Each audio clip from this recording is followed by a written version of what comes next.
Now that we've gone through all three types of joints, their movements, their actions, we need to look a little about things that when they don't go quite right. Some different disorders and problems that can occur with joints. First up is rheumatoid arthritis. Now, in the case of rheumatoid arthritis, you're looking at an autoimmune attack on the joint. That means your own body is attacking the joint itself. What's actually happening here is the antibodies in your body are attacking the synovial membrane. Well, by attacking the synovial membrane, that's going to cause problems with the synovial fluid. Not enough synovial fluid causes the actual calcium to build up more in the joint because you're degrading the cartilage. So what happens here basically is your body attacks the joint, the synovial fluid has a problem, the cartilage starts to degrade, then therefore the bones come on bone, and you have more calcium, more ossification occurring to build up in that joint. Problem is, the calcification, the ossification, is not a good substitute for the cartilage. There's no cushion, there's not the same properties. So it starts to cause some problems at this point. Now, in rheumatoid arthritis, where our medicine's gotten to, there can be remission, kind of like stopping and holding. Unfortunately, you can't reverse any of the damage that's occurred. This damage, by causing the cartilage to degrade, by causing increased ossification, can cause pain and other problems with the joint. Depending on how severe this is, it can get quite problematic. Here's some examples of an X-ray and then an artist rendition of rheumatoid arthritis. You can notice in the artist rendition here, the red in the joints. All that red is basically built up excess that shouldn't be there. So extra ossification, extra inflammation occurring.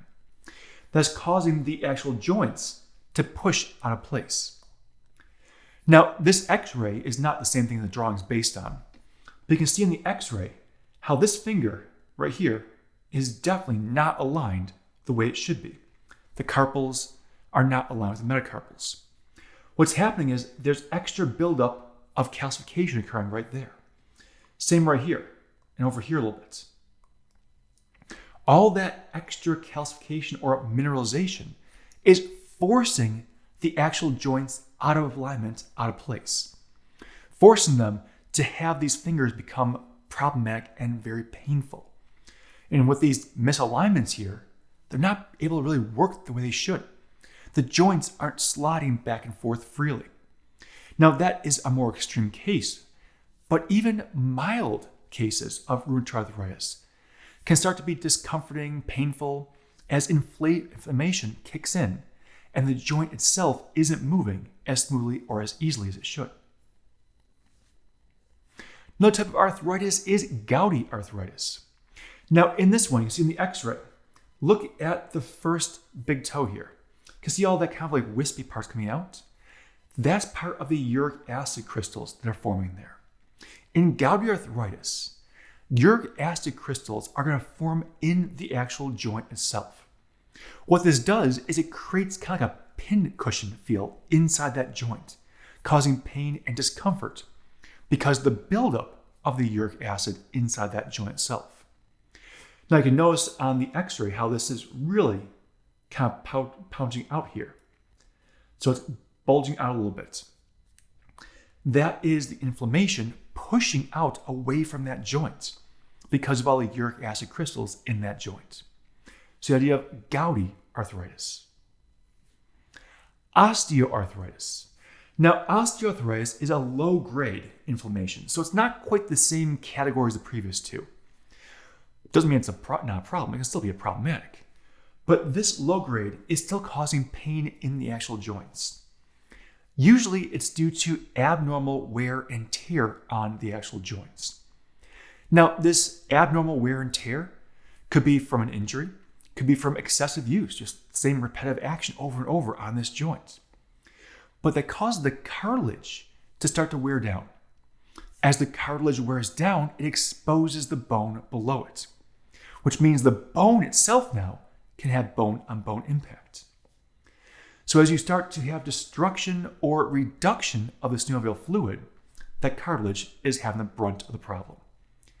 So it's all based on excessive wear and tear on the actual joints, from either too much use, or it could be from an injury causing this issue. But regardless, it's having a problem. The joints aren't having lubrication. The cartilage itself is not able to stand up over the test of time. So in this one, you're looking at the normal hip. That blue, or that grayish you say almost, is all nice, clean, healthy cartilage. But over here, on the one that is not showing what it should be, you're seeing all these patches and spots.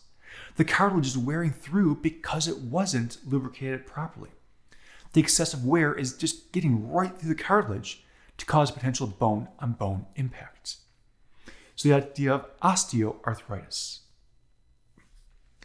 Bursitis. We mentioned before that a bursa is a fluid-filled sac found around synovial joints that's meant to reduce friction. Well, in bursitis, that fluid-filled sac is now inflamed. It was irritated. You overused it. You caused some irritation to it. This particular one, you can see in the elbow. Usually the elbow doesn't have that pouch kind of sticking out like that. If you're able to touch that, it'd be all squishy, be fluid-filled. Now, it wouldn't be very comfortable because now that's inflammation in the joint. It's pushing out what should be present in the joint for the ligaments and tendons, everything else. So this is due to overuse or an injury occurring at that actual point. So the bursa itself is inflamed, causing problems with that joint. More often than not, time, rest can help that just kind of stop the swelling and get back to normal. But if whatever caused it, kind of keep an eye and make sure you don't do the same thing again.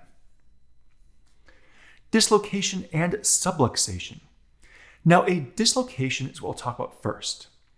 Dislocation is when the actual joint becomes misaligned. Notice the finger.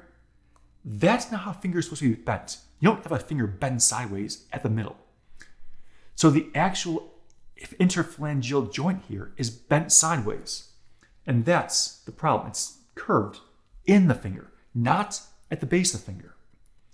So that is a dislocation. The actual joint is pulled apart. In this case, there's always some damage. And you're saying, well, I've dislocated fingers before, there's no big deal. The damage might be as simple as stretching out the ligament a little bit. Nothing really noticeable necessarily, but the more the ligament gets stretched and stretched, the easier it is to keep dislocating the same exact joint over and over. So once a joint becomes dislocated, it has a higher percentage to become dislocated again. I'm not saying it's going to guarantee to happen, but you increase a little bit more of a chance because that ligament stretched out just a little bit. So it's more keeping an eye on it, being careful, making sure you're not putting that in the same situation. Here's another view of that. Notice that is not the way the finger should be aligned.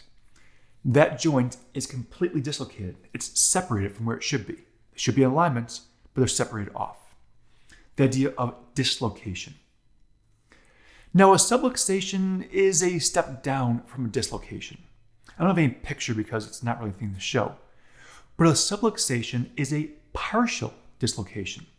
What I kind of mean by that is you started to have the joint move out of place, but it didn't fully go out of place. Maybe it just went out a little bit and popped right back. Maybe it went out a little bit and you can simply just bend and it pop back in.